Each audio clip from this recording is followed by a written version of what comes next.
ahead and introduce yourself. What's going on? My name is Renee. I got right here my 1987 first gen CRX.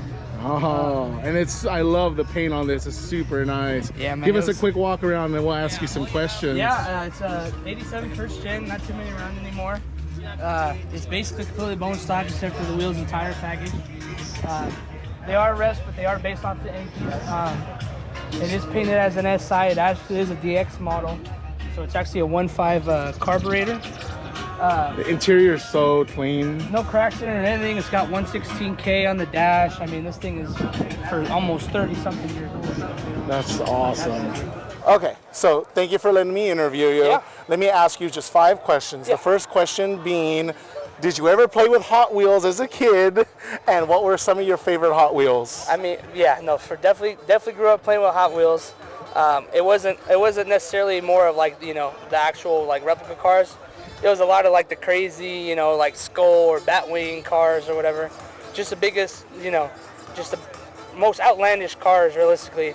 But then over time, as I grew up, I started to get more and more into like the actual. Yeah, you know, when they started introducing like real cars, correct, which yeah, was something exactly, crazy. yeah. But yeah, like the regular old outlandish Hot Wheels you'd get in your like McDonald's Happy Meal yeah, is exactly, funny. Yeah, yeah, exactly. Okay. Question 2, beautiful CRX. What's one thing you absolutely love about this car? My goodness, I don't even know where to start. One thing. One thing. Just the fact that it's kind of almost unique to this area. There's not a lot in this area, so just the fact that it's basically like, you know, one of the rare finds out here. I just think I just got lucky, hit the jackpot with it when I found it.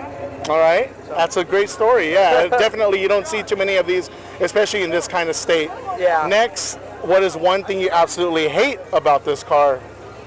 I got an evap leak for sure somewhere, so it's just about finding the darn thing. So little gremlins and ghosts still plaguing this? Just a little bit. It is 30-something years old, so. All right. Tell me, what is your dream car? You know, money unlimited, women all over you. What is the one dream car you strive for? Just imagine. It'd probably be 91 Honda NSX. Nice. So imported from Japan. Still say Honda, everything, huh? Yeah. Still say Honda, red, NSX. I take that. That'd be it right there. And your last question, considering we're going to electrification, how do you feel about electric cars and the future of the car culture? I'll put it to you this way. I mean, here we are in California, Southern California on Memorial Day weekend, right? And you got to think we're not the only ones that are having a rise in coffee all throughout the state. You know, there's got to be a few, you know, couple hundred at least, you know, different car shows all up and down the coast. And I mean, at the end of the day, you got to think, you know, with all these people that put, you know, they're basically their entire passes into their cars. I mean, there's no way realistically you can think that we're gonna have, you know, a clean air bill pass like that where we're not gonna be able to drive these cars that we put so much time and effort and passion into. I mean, it's just, I find it very difficult to believe that it's gonna be zero emission vehicles by 2035.